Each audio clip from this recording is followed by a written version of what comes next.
This is the best of the week on Relevant Radio. Is the Mass too long? A Cardinal Dolan in New York City. He released kind of an op-ed, and I want to thank Patrick Alog. He alerted me to this, so thanks, Patrick.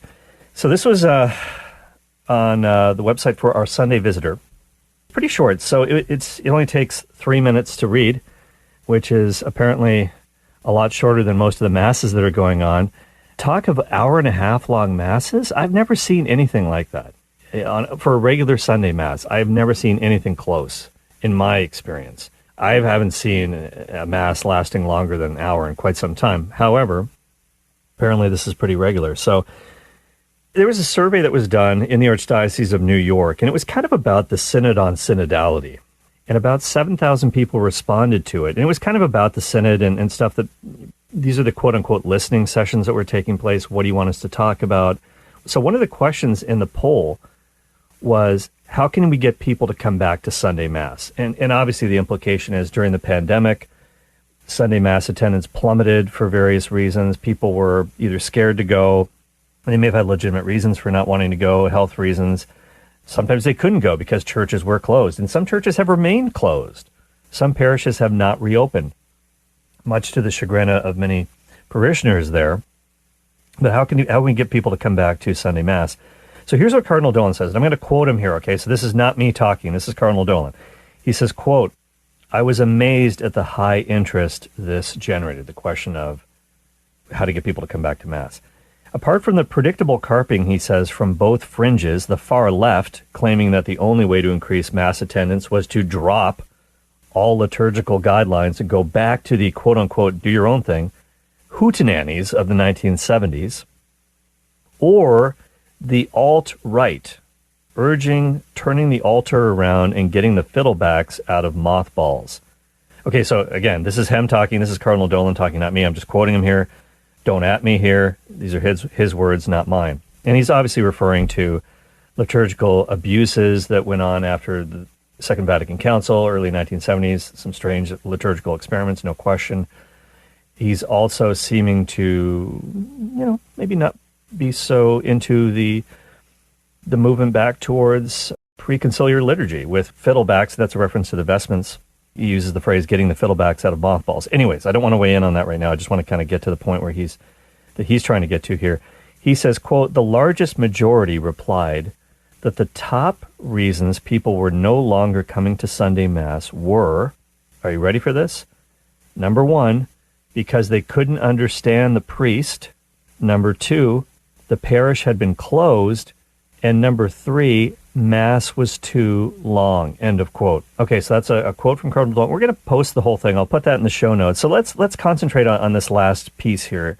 This reason why people weren't coming to Mass, or they weren't coming back to Mass after the pandemic. Cardinal Dolan says reason number three was the Mass is too long, according to the respondents of this survey.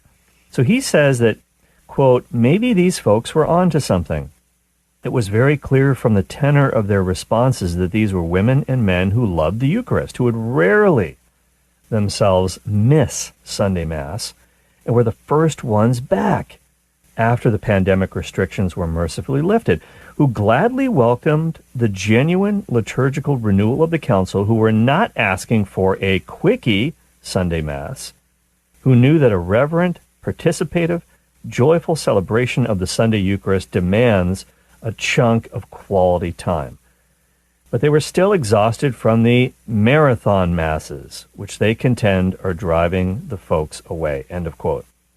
All right, so again, that's Cardinal Dolan's words, not mine.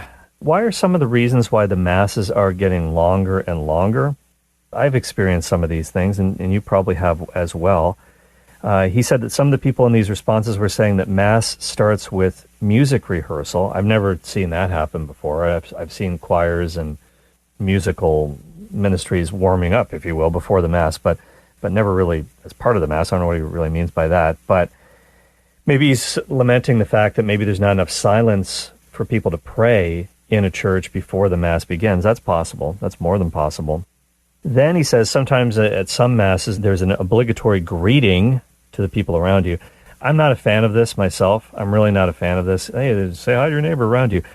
It kind of, in my view, this is my personal opinion, kind of devalues the sign of peace that comes later. Not that we're supposed to have a, hey, what are your Sunday plans? Kind of conversation with the sign of peace. Maybe it's best just to flash a peace sign to someone instead of, glad handing. I don't know. I mean, that's a whole other discussion. But there's a lot of this sort of greeting. Sometimes there's kind of a mini homily before the Mass even begins. Today's the feast day of so-and-so. Or this is the something Sunday in ordinary time, and the readings are about this and this. Well, maybe that should be saved for the homily. I don't know. Then there's the Gloria. The Gloria, as Cardinal says, can exhaust the angelic choir, to say nothing of an unending sung responsorial psalm. Prayers of the faithful can go on forever, he says, with the final petition for the deceased added onto on the spot as some people are dropping dead in front of us. End of quote. Okay, so that's his joke. Again, not mine. I take no responsibility for it. This idea, the Gloria sometimes, what I don't like, again, this is my personal peeve about the Gloria. I don't like it when the Gloria is sung like with a chorus, like glory to God in the highest and peace to his people on earth, repeated again and again like a chorus throughout. That's not the way it's supposed to go. I'm not an expert on liturgy, but my understanding is it's supposed to be sung straight through. That's the way I like it. It can take a long time. There's no question about it.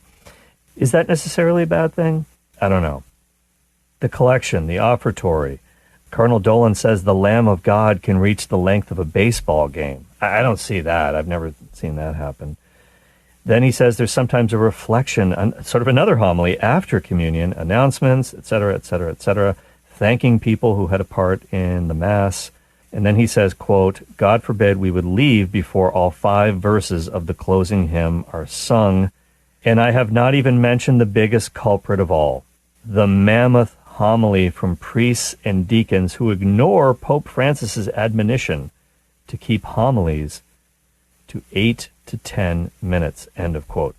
Okay, so these are things that are mentioned by Cardinal Dolan.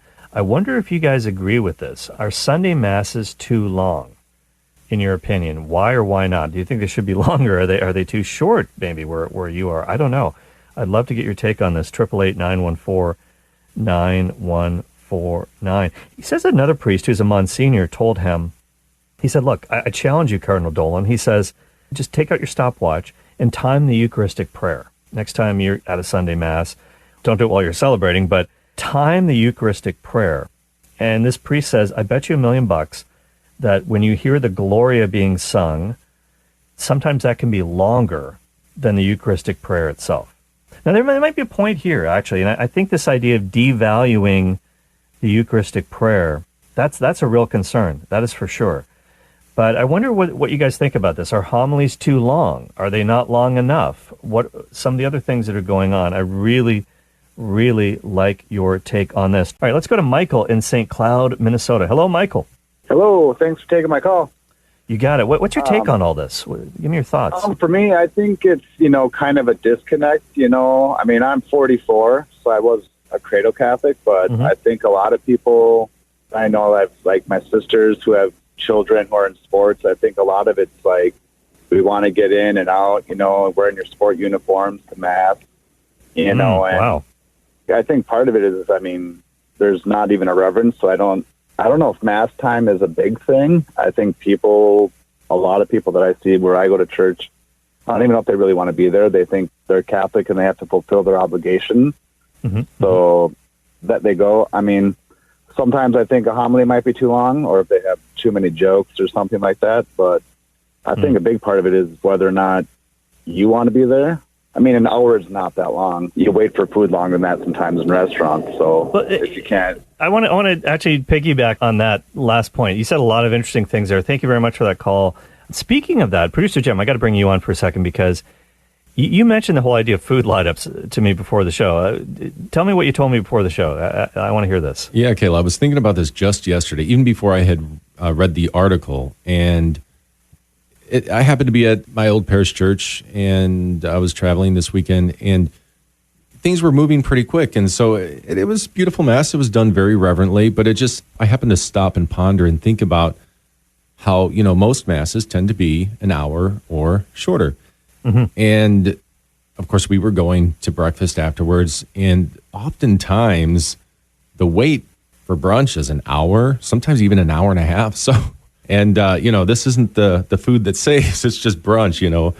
Exactly. So I think that Mass, if it's just a little bit over an hour, well, it's once a week. So, it's interesting you said it, because speaking of New York City, I saw an article, I think it was a pancake joint. I forget the name of it, but there's this new hot pancake joint that people were lined up all around city blocks to try to get this thing on a Sunday morning. And that's a great example of that. People will gladly line up for things like this, which they think are really important or worth it, at least in their opinion.